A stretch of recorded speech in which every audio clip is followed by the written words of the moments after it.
కల్లోలం అవుతా ఉంది. ఒకవేళ నీ కుటుంబంలో నీ ఒక్కడవో ఒక్కదానివో రక్షించబడి ఉండవచ్చు.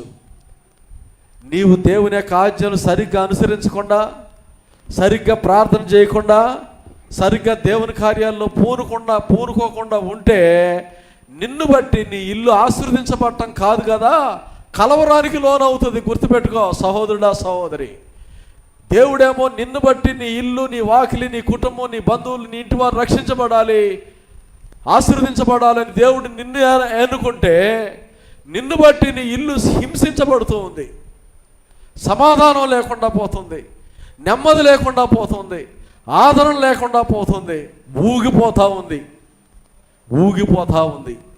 అల్లాడిపోతూ ఉంది. ఒకవేళ అటువంటి స్థితిలో ఉన్నారేమో దేవుని బిడ్డలారా, దేవుడు ఆ యొక్క సృష్టి తన ఆయుధంగా ఉంచుకుంటాడు.